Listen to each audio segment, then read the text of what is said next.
I was working at a summer camp when I was 17, and I was the senior counselor in charge of this cabin, and it was my job to make a bunch of 13-year-olds go to sleep. And after trying everything I could think of at my wit's end, I told them, if you are ready for bed in the next 5 minutes, I'll tell you a bedtime story. And to my absolute horror, they did what I asked. And I suddenly owed them a story, and I told them a Native American folktale I knew. They wanted another, and the next morning, the entire camp knew, and by the following evening, I was suddenly the camp storyteller. I was born with a vision impairment, retinitis pigmentosa, and that's doctor medical talk for your retina looks funny.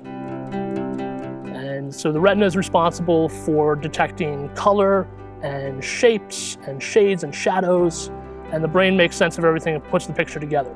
So my retina doesn't quite do its job, and over time it does less and less of what it's supposed to do. And so there's a lot of times where my brain is just kind of making stuff up of, I see a bunch of green, it's probably a tree. So I think that my vision impairment is part of what made me who I am. And I took up rock climbing and backpacking and canoeing, things where I was more competing against myself than anyone else. By the time I got out of college, I was actually legally blind, and while leading in the outdoors, my eyesight had been progressively making things more difficult, and so it could be dangerous. I felt that it was time to move on to something else.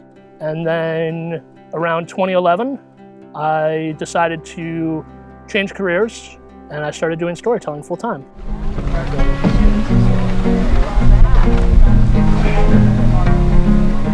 Michael was asked to come to tell stories at Avalon. It spread across the land like a wildfire, out of control. But there are some things in this world that can't be burned. He's very apt at telling stories to children as well as adults. Remember that it only takes one to change the course of history. I think because of my eyesight, I tend to use just my voice to communicate things, or my guitar, or my drum, whatever music I'm playing. I find that I'm very conscious about the sounds that I'm using. I love his talking in between when he talks about the legends that come from some of the American Indians and some from the Viking era, and how he makes these stories his own.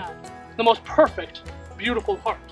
It was the most beautiful shade of scarlet red. The Wizard and the Fairies. I wrote it out as a book, first for my niece and my nephew, and I thought, what if my story could inspire artists to create their own art? And I decided to leave the illustrations blank. Children should be inspired to use their imagination, and this is what he stirs up inside of you. They're inspired to draw what they see, which may be different from what another child sees. Woo! Thank you very much. Bravo. I really believe that it is important, not only for kids, but for everyone to listen to a story, whether it's a personal story or a myth from centuries ago, and think about what it means. You're never too old to use your imagination, so it's a wonderful thing he does.